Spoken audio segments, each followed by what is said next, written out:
and welcome to Business Incorporated live on Channels Television. I'm Ladi Williams. Let's get to the top stories coming up. But first, we discuss expected impact as Nigeria's Senate passes the Investment and Security Bill 2024 for third reading. Uganda records 410 billion shilling drop in goods exported to the international markets. Plus, Bitcoin hits over $100,000 as market capitalization is $2 trillion bigger than Tesla, Facebook, and Saudi Aramco. And it's great to have you join us. Let's get to the markets. Straight up now, we see gold prices little change today as investors await U.S. payrolls data that is expected to provide more insights into the Federal Reserve's monetary policy path. Spot gold was nearly unchanged at $2,647 per ounce. U.S. gold futures, that eased about 0.2% to $2,671 per ounce. The payrolls reports on Friday will be followed. Will follow U.S. inflation data for November, and there you have it, unchanged spot gold and U.S. gold futures $2,671. Other metals we track today, we're seeing silver down 0.3%, platinum unchanged, following gold there. But we'll see palladium, that's also unchanged, $977. So some quiet right there in the metals market. To the oil market now, oil prices are up ahead of an OPEC Plus meeting later, with investors waiting to see what the producer group would do next on supply cuts, while also monitoring tension in the Middle East. So we're seeing 0.25% uptick for Brent crude, $72.49 a barrel, while WTI remains below that $70 psychological level at $68.73 a barrel, up 0.26%. The Organization of Petroleum Exporting Countries and its allies, OPEC Plus, are likely to extend their latest round of oil production cuts by at least 3 months from January, when it meets online sometime today. OPEC Plus sources are also, telling us that this will provide additional support for the oil market. All right, to other stories now. We see the Federal Competition and Consumer Protection Commission, that's the FCCPC, has denied report that it was investigating Nigeria's private carriers. That was Air Peace.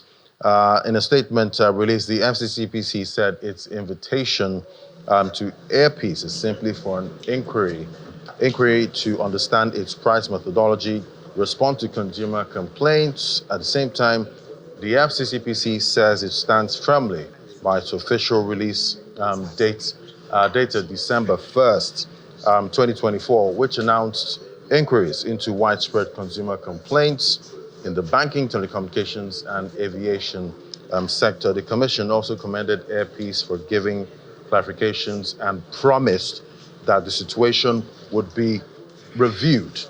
The FCCPC also affirmed that it exists for good of business, customers, and operators, stressing that stability and sustainability are core to their mandate. All right, to the Shettima story now. The Vice President, Kashim Shettima, has charged members of the National Council on Privatization to strive towards maximizing value from the nation's core national assets for benefit of Nigerians. The VP stated this during the fourth meeting of a council held in his office at the Presidential Villa, Abuja, where he notes that the nation's core national assets are critical to the economic agenda of President Bola Tinubu's administration. Take a listen. The work of this council has never been more important, especially given our current economic climate. Maximizing value from core national assets is a key tenet of the economic agenda of President Bola Ahmed Tinubu, GCFR. And we must, as a council, play our part in unlocking the national prosperity that Mr. President works towards every day. The agenda is heavily packed. The items range from very important post-privatization matters to critical sector reform issues that typify the indelible contribution the Bureau and this council continue to make towards the achievement of our national aspirations. On this note, I encourage members of the council to contribute strongly to our discussions. Posterity will judge us kindly if we make efforts to be fair to the Nigerian people. people need our leadership. This council is a very, very important council. We have come this far because we are continually assessing the extent of economic and financial inclusion in Nigeria. However, the results of these assessments reveal some disturbing gaps that demand our urgent attention. One such gap is the low penetration of digital financial service among women, only 23% compared to 43% of men. This, as we have learned, is driven by socioeconomic barriers such as low incomes, limited education, and restricted access to financial tools like credit and insurance. Women in the Northeast and Northwest are particularly disadvantaged. The task before us then is clear: to bridge these systemic inequalities and foster an inclusive and equitable financial system that benefits all Nigerians, regardless of gender or geographical location. This roundtable is yet another important opportunity to harness our collective potential and chart a sustainable path forward.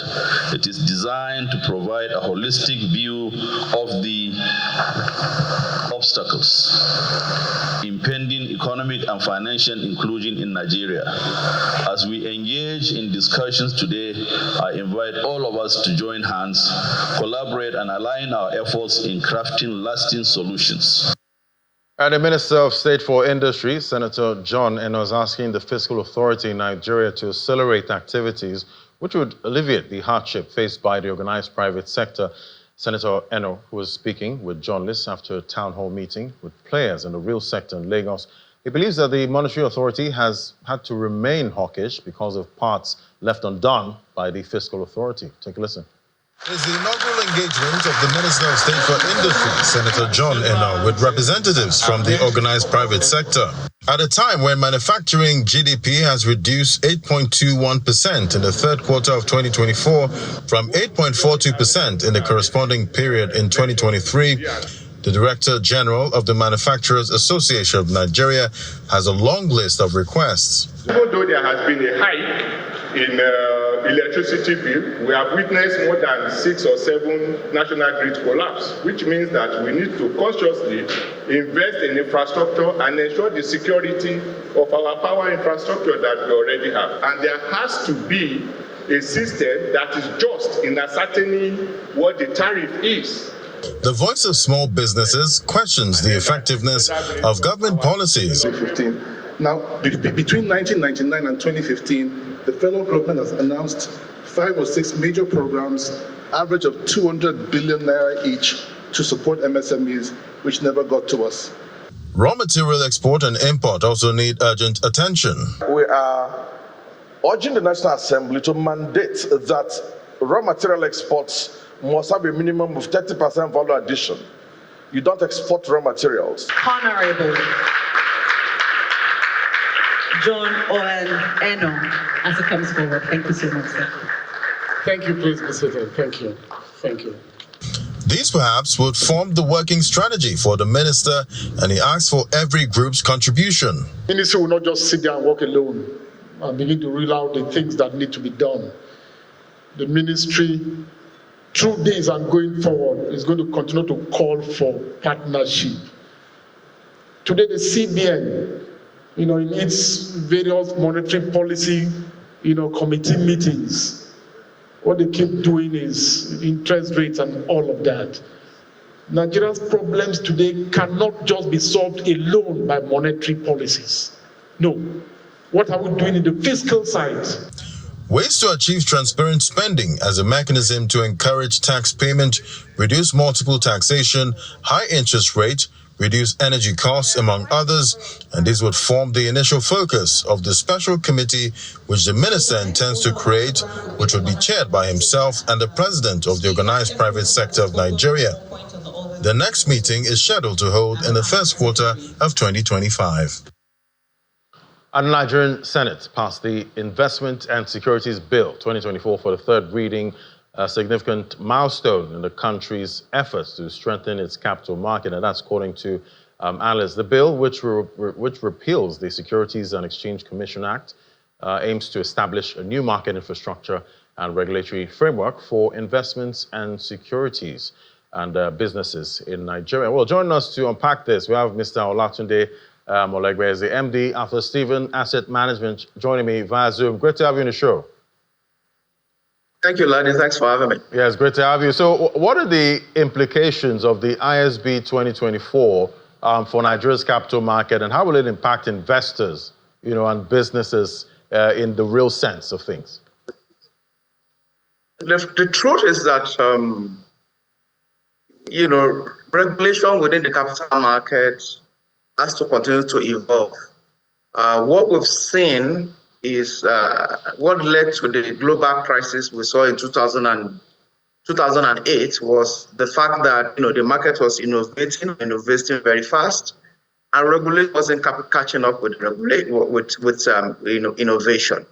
And of course, everybody felt the impact of what happened. Consequently, the market crashed, and the entire world essentially had to pick up and start all over again. So I think that what regulators are now worldwide are now trying to do is to put in place frameworks that ensures that regulation keep up with innovation. The fact is that you cannot stop markets from innovating, because with the advent of technology, market growth will be driven by continuous innovation. So regulators can't stop market from innovating and growing, but you can put in place regulations and frameworks that ensure that the gap between innovation and the regulation is not too wide, such that you end up in the global financial crisis situation that we saw in 2028. So I think that with the new ISB that has been passed by the Senate, the SEC is trying to put in place various steps and frameworks, legal and regulatory frameworks that ensures that we are keeping up with what is happening globally in terms of market development, improve the way we are able to. All right. Okay. Yeah, I guess I lost Mr. Molegbe there, but definitely, I'm sure some investors have not been able to, get over the crash of 2008, and we know some of them, left the market and have never returned, since that crash. So I'm going to try and get Mr. Molegbe again. Mr. Molegbe, I don't know if you can hear me. You might have to unmute. I think I see your mouth moving. Okay, so you were there. You were talking about Securities and Exchange Commissions globally, trying to protect investors to make sure we don't get that kind of crash we saw in 2008. But I'd like you to talk to me about the new regulatory framework established by the ISB and the role the Securities and Exchange Commission will be playing with this. Okay. All right. So, Mr. Molegbe, I don't know if you heard me. Okay. Okay, I'm still going to try and get Mr. Molegbe, having some internet issues there. But definitely at the end of the day, the role of the Securities and Exchange Commission, globally, is to try and protect investors, so that they don't get ripped off with investments. Most of those Ponzi schemes that come out these days, they promise you high rewards, but at the end of the day, end up losing, your money. So yeah, shout out to most of the Securities and Exchange Commission players. But Mr. Molegbe, I don't know if you can hear me now. Yes, I can hear you. Okay, fantastic. So, talk to me about the role of the Securities and Exchange Commission, with this ISB. Okay, so I think what the Securities and Exchange Commission is trying to do with this ISB is to, like I said, at least get close to the rate of innovation in the market, to ensure that we don't have that sort of wide gap we had, that led to the global crisis. I mean, some of the specific provision that I've seen in the bill that was just passed, addressed investors' confidence, addressed issues that will ensure that investors are properly protected, address issues that ensure that if there are situations where there are conflicts between market operators, those conflicts are resolved in a timely manner, in a timely manner that protects all concerned, and also ensures that we do not have conflicts between various regulators within the marketplace. So the key regulators within the marketplace, such as PENCOM and all of that, are being asked to come onto the board of the SEC, for instance, and ensure that they are able to have a voice, in the way the market is regulated. I heard you mention the issue of regulated Ponzi schemes. Those are schemes, those are companies that have caused significant damage to investors' confidence in the country as a whole. When you have situations where entities that are not regulated are collecting money with the claim of seeking to invest those monies and deliver gigantic, unrealistic returns to investors, and at the end of the day, the perpetrators of those schemes, just disappear with investors' money. What it does is affect confidence in the proper regulated market. So now, what the SEC is trying to put forward is rules and regulations that ultimately will help to eliminate this kind of bad players from the marketplace. The sort of rules we have right now, the punishment for engaging in Ponzi schemes and pyramid schemes is simply too light. Now we're having a situation where the SEC is saying, if you get involved in Ponzi schemes or pyramid schemes and you get caught, you could very well end up in jail, all right, or having to pay very, very hefty fine. These are the sort of regulation and legal framework that investors, both local and foreign, want to see, and that will enable them to take the Nigerian market seriously, knowing that their investment is well protected, and ultimately this will help to grow the market in the way and manner that we expect it to happen. Fantastic. How would the introduction of regulatory frameworks for commodity exchanges and warehouse receipts, how would that impact Nigeria's commodity sector, and what opportunities will it create for businesses and investors alike? Commodities are obviously a very important aspect of this market. At the moment, I believe we have about 3 or 4 registered commodity exchanges, but the framework and the rules at the moment does not seem to allow those commodity exchanges to thrive the way they should thrive. I must,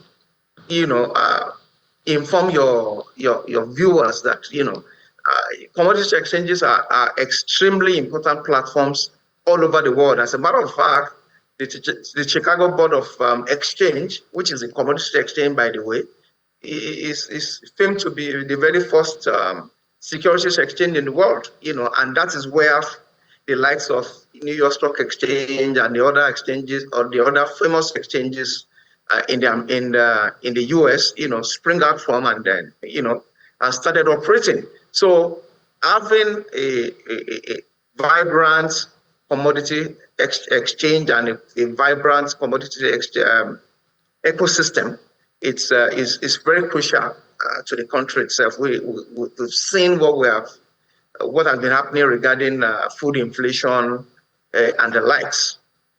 An active commodity exchange platform will help to stabilize prices and give indication regarding the prices of various commodities in the marketplace, and actually serve as a guide. So even other retail traders of commodities in the normal market. Now, what I believe the ISB is seeking to do is to codify the rules and have an arrangement where proper warehouse receipts can be traded, because obviously physical commodities are not going to be traded on these platforms. So if we have rules and we have procedures that codify the issuance of warehouse receipts. These warehouse receipts are what are ultimately going to be traded by stockbrokers and market participants on these platforms, and it helps to set prices of commodities, across the value chain that traders can make reference to even in the normal market. So I think it's a good move on the part of SEC to try and formalize and boost that particular ecosystem. I keep tracking to see how it plays out. Definitely, 2025 is looking really packed at this time, with most of the bills we're seeing floating around, waiting for assent. Thank you so much. It was great having you, Mr. Olatunde Amolegbe, MD at the Stevens Asset Management. Thank you for coming on. My pleasure, Lady. Thanks for having me. Thank you. All right, to other stories now. We see the Committee of E-Business Industry Heads, CBIH, has reaffirmed its dedication to fostering a more efficient, inclusive and secure payment ecosystem in Nigeria. This commitment was underscored during a recent two-day conference in Lagos, the Payment System Vision 2030, navigating contemporary issues in driving future growth. Nigeria's payment industry has emerged as a front runner in Africa's digital financial transformation, propelled by innovation and the expansion of services such as mobile wallets and agency banking. And these advancements have significantly improved financial inclusion across the country. To further solidify these processes, CBIH convened a gathering on policymakers, industry leaders, and key stakeholders to explore opportunities and address the challenges critical to sustaining growth and maximizing the sector's potential. Take a listen. Initiatives such as the Payment Service Bank licensing framework, the launch of the e-Naira, and regulatory innovations have positioned Nigeria as a leader in Africa's payment landscape. Under PSB 2025, the Central Bank of Nigeria has championed the following key advancements, among others. The Central Bank launched the regulatory framework for QR codes and contactless payments. Delivery. Lagos State, as a Nigeria Economic Nerve Center, has consistently embraced technology as a cornerstone for development. The Governor, Mr. Babajide Olusola Sanwo-Olu's administration recognizes that a digitally transformed public sector is essential to meet the demands of a dynamic population and to maintain our competitive edge as a financial hub. From healthcare to education to revenue management, technology is central to our effort to create an inclusive and sustainable Lagos. Welcome back. Well, let's get a check on how your money is performing at Intraday. We have Anite with the details here of what's playing out with most of the markets we track. Great to have you. Brand new day, Ladi, although it's middle of the day or almost past middle of the day. Right. And, well, the market is still in the green, picking up from yesterday when it closed. It was up by about 0.48%. And, of course, it's still continuing. And year-to-date, it has climbed to 31.30%. Month-to-date, plus 0.7%. But take a look at your board there. The last tracking that I had on the market, it has held off above that 98,000. Yes, it was at 98,174.99 points. Right. And it's still climbing. So it just tells you that people are actually putting their money, and then we should be expecting that and 100,000 seems to be a very significant level for a couple of markets right now. With Bitcoin hitting 100,000. We'll see if the NGX All-Share Index will also hit 100,000. But the NGX has already hit 100,000. Yeah, again. So it's hitting it again, but some are hitting it for the first time. Yeah, there's always a first time. There's always a first time for everything. Again at this point. So I'm just hoping that Bitcoin at $100,000 per coin, and then of course some analysts have already said that Bitcoin has the likelihood of hitting a $200,000 per coin in 2025 because nothing surprises me in the crypto market crypto, again. If you want to call him that, the father of cryptocurrencies, Donald Trump, his inauguration, which is expected on January 20th. So once he becomes the 47th president of America, that is expected to rev up the cryptocurrencies market, in particular Bitcoin.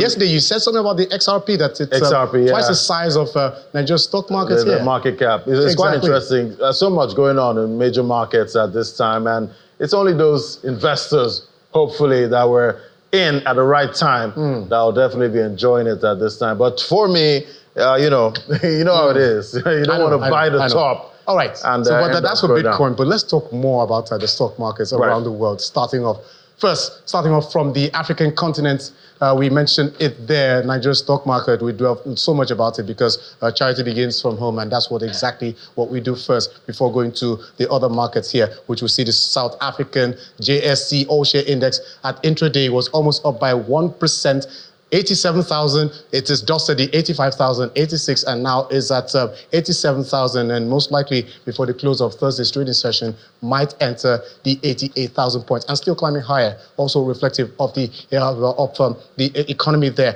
Investors are really buying into some stocks, mining stocks, agricultural stocks, whatever stocks. So that is all what's playing into the market index, and this index is also pointing to how those stocks are responding to investors buying interest for the market. Okay, so now let's look at the other markets for the African continent. It's mostly positive for all the markets, including the Nairobi Stock Exchange All-Share Index, which closed Wednesday's trading session in the green, 0.18%, and intraday for the EGX 30, we saw a 0.22% last track for that market index, and almost at 31,000 index points. So now let's talk about the Nigerian stock market much deeper. Just about a week ago, we had the Monetary Policy Committee's interest rate hike. Of course, that's not, you just can't help but talk about it, because for the rest of the year, until we have another MPC meeting, that impact is expected to have its toll on the market. And of course, we will be looking at how that is affected. First, we were talking about its impact on the fixed income market, but this time we're talking about how is it affecting the equities market. If we have Abiodun Adedotun, well, we would have him, but well, before we get to Biodu, let's talk about more the other markets on the Middle East this time. Mostly positive sentiment for the markets on the Middle East region, except for the Dubai index. We saw bargain hunt, profit taking its toll on the market index. At last track, it was down by 0.79% at 4,815.11 points for that index, while the Abu Dhabi was a flattish positive, the last track there at 9,265.41. For the Saudi Arabia and the Qatar Stock Exchange, they're both in the green, and then they will be closing for today, Thursday, and then will reopen on Sunday. They have their trading day from Sunday to Thursday. So most likely this positive sentiment will be sustained. All those markets are looking out for the OPEC meeting, which is currently underway, the last meeting of the Organization of Petroleum Exporting Countries, as well as its allies, on what their outlook for the oil market, the oil policy, if it's going to be a cut, and how will that affect the market. Because like we know that on the Saudi Arabia Stock Exchange, what we call the Tadawul, we know that Saudi Aramco is there. Most of these Middle Eastern markets are into oil or oil export. So that's it for that market. But let's get back to Abiodun Adedotun to give us details about the domestic stock market. Thank you for joining us, Abiodun. Hello, Abiodun, can you hear me? Okay, I think we seem to be having a little bit of a technical challenge there. Abiodun will be joining us much later. That's what technology does to you at some point in time. Okay, so now, before we get back to Abiodun, let's talk about the U.S. market. Obviously, the stock futures, it was almost unchanged. At some point, we saw that for Wednesday's trading session, all the three major averages, they had seen solid gains. S&P and the NASDAQ scoring new record highs, while the Dow Jones Industrial Average has hit the 45,000 level for the very first time. And for the stock futures, most of them were in the red, but this is ahead of the opening bell on Wall Street, which is 2:30 Nigerian time. But of course, we will be having that time difference, time zone change, winter time, which most of the clocks will be adjusted. But for the stock futures, we have it at 0.08% in red. For the Dow Jones Industrial Average, 45,070.00. For the S&P and the Nasdaq, also down 0.08% and 0.16%. So what are investors looking out for? This is coming after we saw that the ADP report, which is the National Employment Report, which shows that the payrolls report for November, it came in kind of lower than what economists had expected. They expected 163,000 payrolls, but what came in was 146,000 payrolls for the month of November. Now, the initial job claims data is what they're expecting right now, which is scheduled to be released later today at about 8:30 a.m. Eastern Time, as well as the non-farm payrolls or the jobs data for November, which is due out tomorrow. And the earnings report are also expected for tomorrow. That is expected to have some impact on the market's performance for the close of Thursday's trading session. And finally, let's talk about the Asian markets. Well, it was mostly a mixed picture there for the Asian market. Nikkei has sustained that gain which we saw yesterday and still climbing higher. At some point, it had hit the 40,000 level for the very first time, lost it, but it's almost on its way to getting back that level, 39,395.60. And talk about the Kospi. South Korea, which is one of the countries that is in the political turmoil on one side, as well as France, where we saw the no confidence vote being passed on Prime Minister Michel Barnier, who lost that no confidence vote. And then for South Korea, we saw the lawmakers issuing an impeachment notice on the president Yoon Suk Yeol there. So that is having an impact on South Korea's stock market, which is down by 0.90%.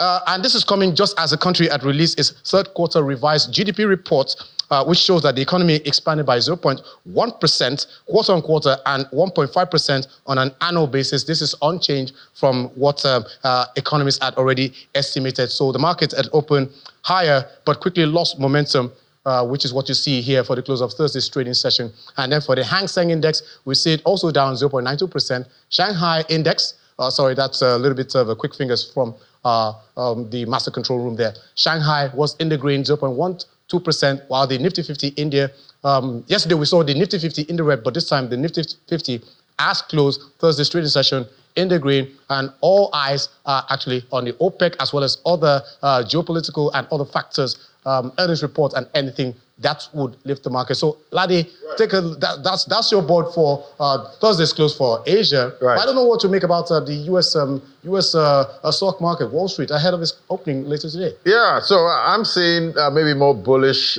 sentiment. Going forward, we see Jerome Powell yesterday. He did have some good things to say, and investors picking most of those comments.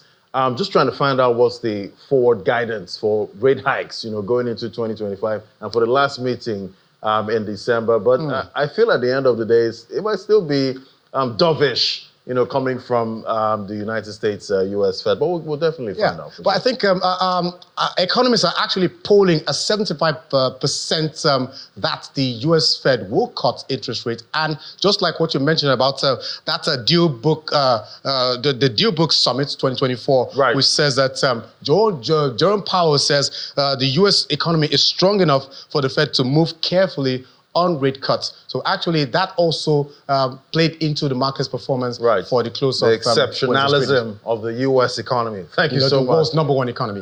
Thank you so much, Native, for giving us the details there. But let's take it on to Europe now. It's been a busy week in Europe with chaos in France, where the Prime Minister is set to resign after losing a confidence vote. Big developments are also coming in from Malta, where today Russian and Ukrainian foreign ministers will attend a summit together and will mark the first time the Russian foreign ministers entered the European bloc since the 2022 Ukraine war. For more now, let's have Vada Emrach there in Berlin. Vada, tell us about the significance of this summit where Ukrainian and Russian foreign ministers both will be present. Malta is hosting the Organization for Security and Cooperation in Europe, or the OSCE, a summit which both top Russian and Ukrainian diplomats will be in attendance. This includes Russian Foreign Minister Sergei Lavrov and his Ukrainian counterpart Andrei Sybiha. Also present at the summit will be U.S. Secretary of State Antony Blinken. Russia's Lavrov is under sanctions in the EU and was last in the region in the year 2021. Russia was blocked from attending last year's OSCE summit. And the kind of idea behind the summit was to ease tensions and open channels of communication between the East and the West during the Cold War. This is when the OSCE was set up. Today, it includes 57 members, including Turkey, the UK, Canada, the US, and of course, both Russia and Ukraine. Russia has accused this organization of going through an institutional crisis and says it's just a way for Western countries to market their interest. And Ukraine, on the other hand, has called for Russian membership to be stripped. And Germany's foreign minister will also be attending this summit, her last round of visits before leaving the post. What will Germany's stance be? Yes, it's time for the departure for Germany's current government, and Foreign Minister Annalena Baerbock is on her last few trips as foreign minister. At this year's OSCE, Baerbock will carry the message that Germany stands firmly behind Ukraine and will work tirelessly to ensure Russia's actions don't undermine the OSCE. But the thing is that this organization and this summit appear to be largely symbolic, as the OSCE is in some kind of paralysis and unable to do much because of a financial and leadership crisis. The top 4 positions of this organization are currently vacant, and money is tight to do much. Although Germany did contribute 17 million euros to keep the missions moving. Russia tends to veto certain motions, exercising their right, but still stopping any big proposals that could bring meaningful change. And lastly, what kind of wider impact can they expect now that the French government has collapsed? Well, yesterday, the French government, in a surprising alliance between political parties belonging to the far right and the left, voted to end the pro-Macron government, really showing how deeply in crisis France is right now. But this was widely expected, so there are no surprises there. An economist at Dutch banking firm ING said this will weigh down on businesses and consumer confidence across Europe. Finding a new prime minister is French President Emmanuel Macron's latest task. Macron is also set to address the nation today. Chief of the European Central Bank, Christine Lagarde, said that the Eurozone economic growth is expected to be weaker in the coming months, and the euro declined a little bit earlier today. Global markets are reacting to the news that Bitcoin is surging above $100,000 for the first time ever, as Donald Trump looks poised to cement crypto's place in U.S. financial markets when he's president in January 2025. And that's all from here today. Thank you so much, Father. Thank you. All right, to other African stories now. See Egypt's food industry exports reach a record $5.1 billion from January to October 2024, marking an 18% growth and a $770 million increase compared to the same period in 2023, when exports totaled about $4.3 billion. This achievement represents the highest export value and the largest growth rate for the sector during this period in history. It also surpasses the sector's total export value for all of 2023, which stood at about $5 billion, with an increase of more than $30 million. From 2014 to October 2024, Egyptian food industry's exports totaled $40.1 billion, underscoring sustained sector growth.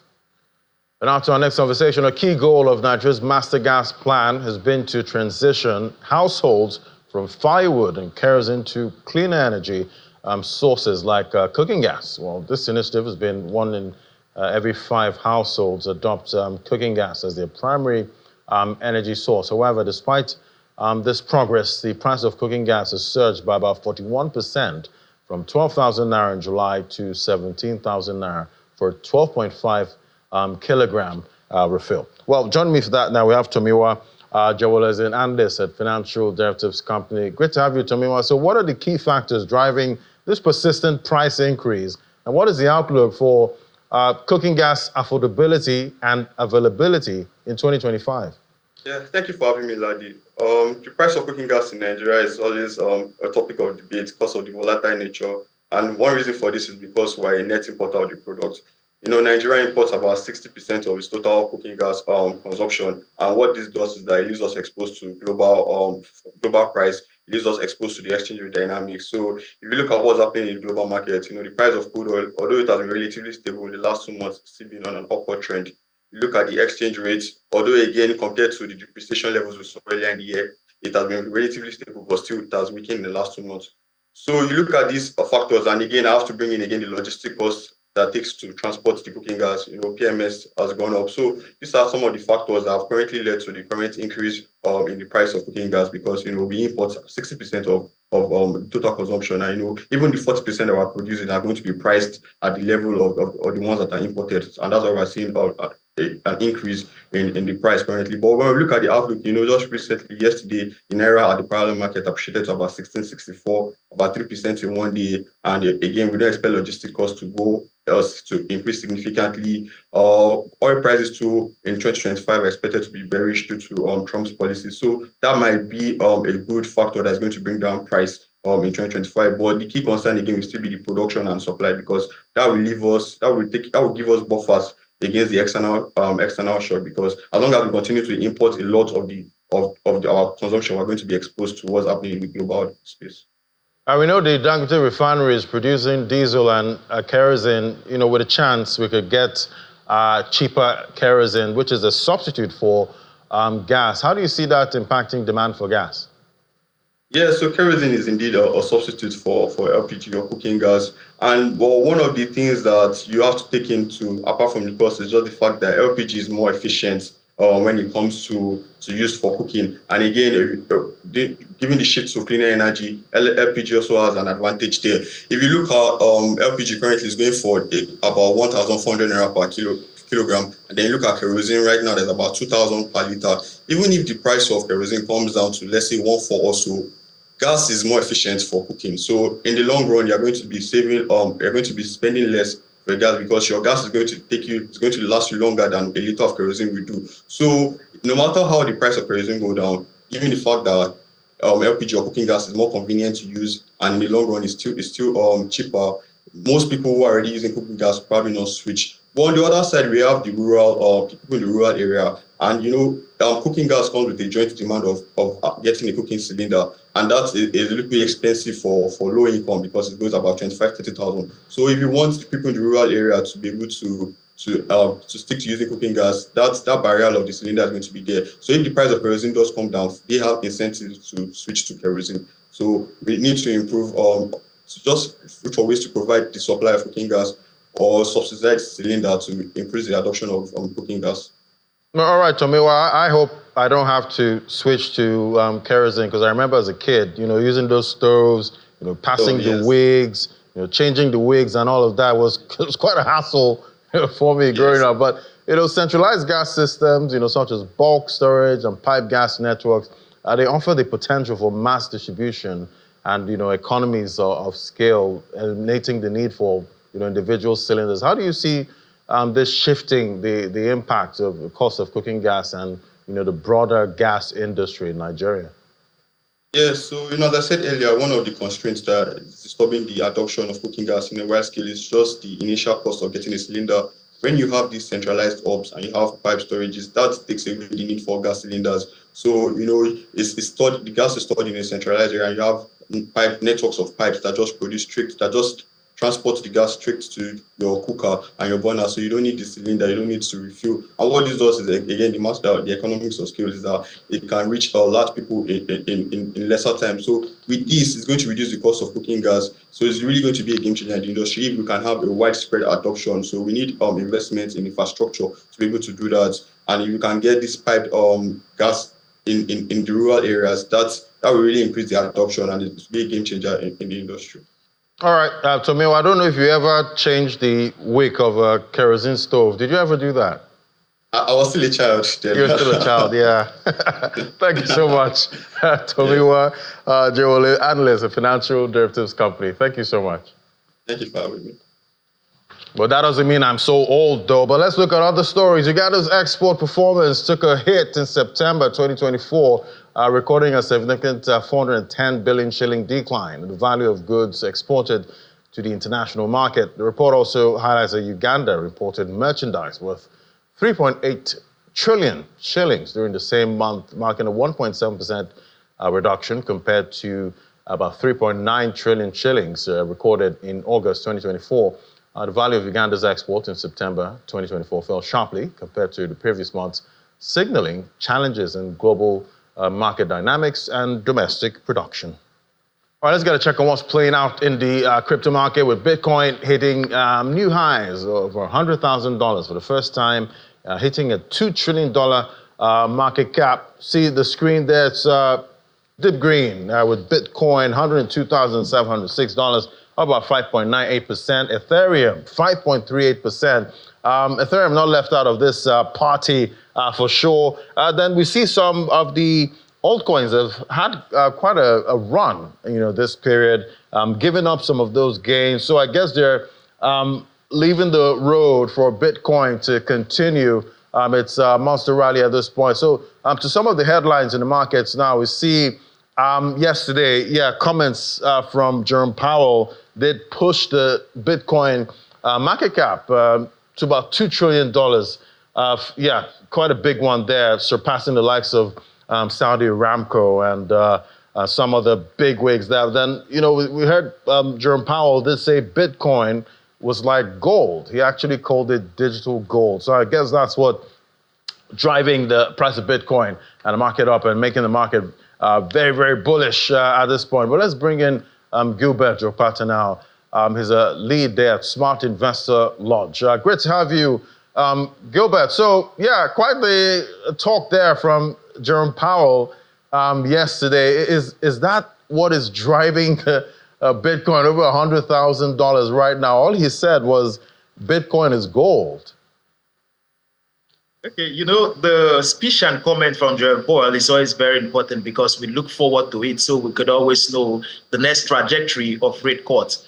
But then that statement, Bitcoin is just like gold, Bitcoin is far better than gold, in the sense that we know there is a limited supply. We could know the exact limit supply that is in existence. And then is the digital form of gold. So yes, for now, I think that the market cap of gold is larger than Bitcoin. But in the long term, Bitcoin is more larger than gold in terms of the market cap.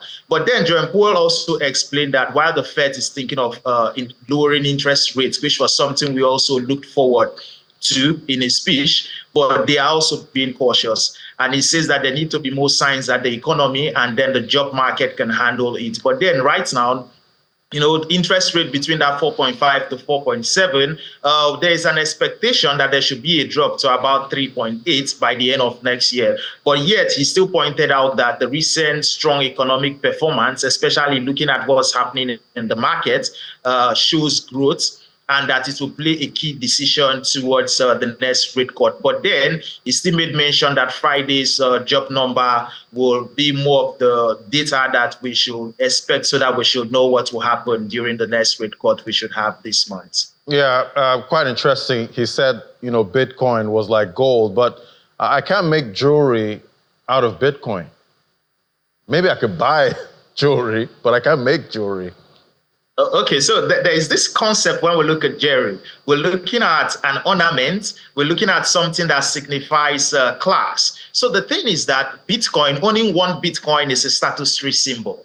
That's the truth. If you own one Bitcoin, you have attained a status tree symbol, and that's what Bitcoin actually, entails. It's digital gold. Owning Bitcoin is like owning a digital property. And yes, it can also be ornamental. You could brag about having one Bitcoin. So that is it. We are pushing into a more digital world. There's even a digital resistance right now taking place.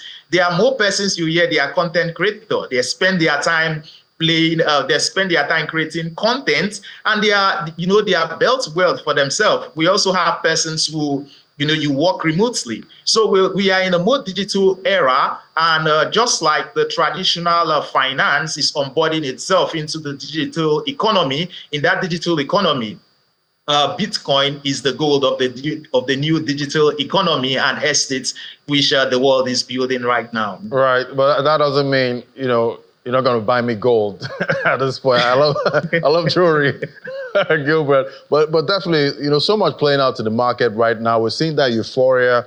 Everybody's bullish at this point. There's always a pullback. Nothing goes up forever. When are you seeing that major pullback? Okay, the thing is that pullbacks are always part of a bull market. The thing is higher highs and higher low, so we'll have a more upside movement and then drawdown. And by the way, Bitcoin breaking the 100K psychological level, is worth it. And we are not just celebrating Bitcoin hitting the 100K psychological barrier and resistance. We've reached a new all-time high in market cap of the cryptocurrency market to about 3.6 trillion.